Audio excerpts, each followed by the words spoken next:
Hello, Kathryn Lovewell here from the Teacher Sanctuary for Action April. How has your week been? Well, here we are, Sacred Sunday, enjoying hopefully a little bit more of a restful time. And one of the things I would like to talk to you about today is taking action on your education. Sounds a bit curious saying that for teachers, doesn't it? But this is actually about your self-education. So the sad news is that a very close family member has been diagnosed with a serious condition, and so I have taken it upon myself to start educating myself a little bit more about this particular illness.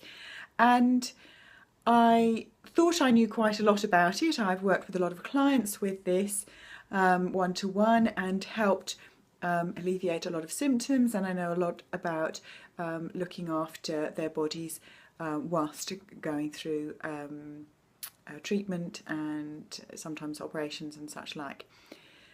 However, what's interesting is, of course, that things are changing very, very fast, and whether this is for your self-care, whether this is for your self-care your care for someone else, or whether this is for your natural development of your career, of your subject matter, of pedagogy, whatever it is, I invite you to continue your education path. Now, you may say, Kathryn, I do this already.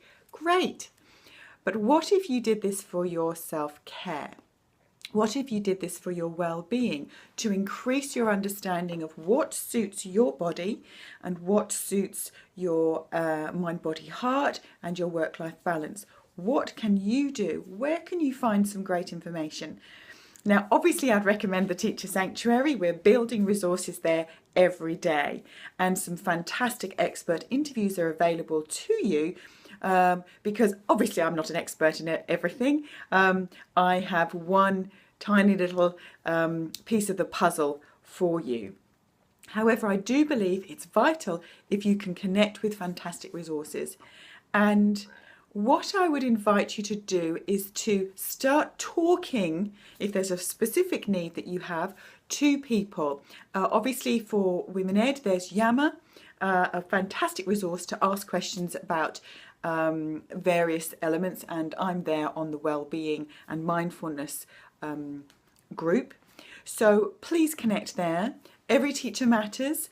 Obviously you can connect with me on the Facebook group really easily, and of course the magic of Twitter.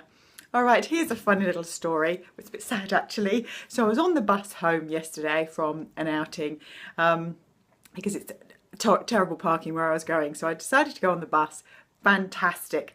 And the buses are really, I think, brilliant these days, and the timetables, they're keeping to timetable. Anyway, the short version is I left my big woolly hat, my lovely woolly hat that matches my lovely woolly gloves, on the bus. What did I do?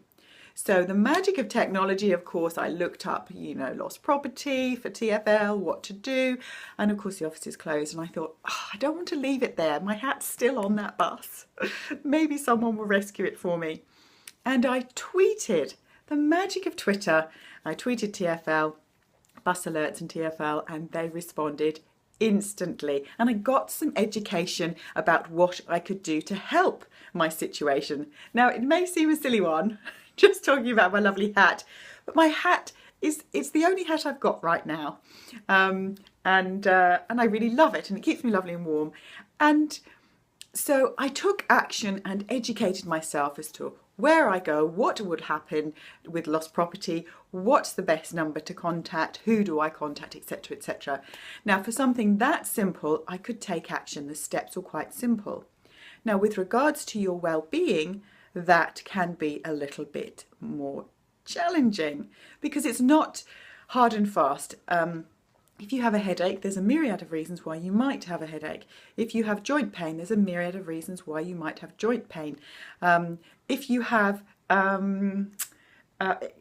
trouble sleeping, there may be a myriad of reasons, and they're mind, body and potentially heart reasons why that might be happening. So it's not necessarily easy to educate yourself as to, well, how do I create a solution for myself? How do I take action for my health and my well-being?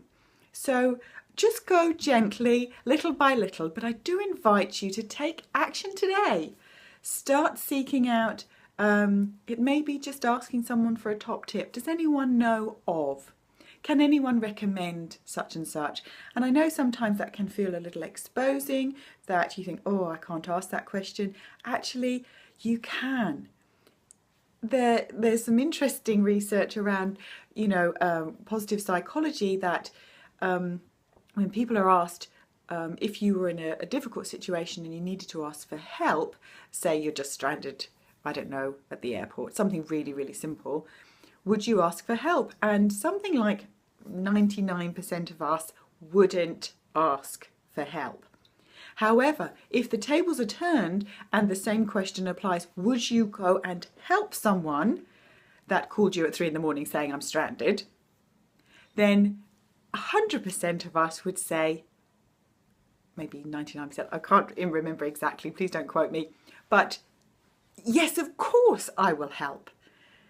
And so it's curious, isn't it? So we're all willing to help someone else, but asking for help for ourselves is tricky. So there's 2 elements to this Action April today. Seek out help where you need it. Asking for help is really vital, but secondly, seek out the education that may support your ability to perhaps then seek out the relevant and most helpful direction and support you can receive. Okay, well, I'm very inspired. Certainly the education that I've been learning, some amazing material that I have been shown and continue to learn, and have bought some more educational materials to help my dear family member. And of course, this will spread out and support more of my clients and anyone that I know that may be in a similar situation. So it's never wasted. And remember, obviously I'm a big advocate of self-care. If you are taking the oxygen first, if you're strong in yourself, then of course you can support others. Now, whatever it is for you today, take action on it. See if you can plant a seed or seek out a new seed that will support your work-life balance, your well-being, and increase your vitality. So until next time, I wish you a very happy Sacred Sunday. Enjoy the joy of being here right now. And remember, in a gentle, loving way, to take action.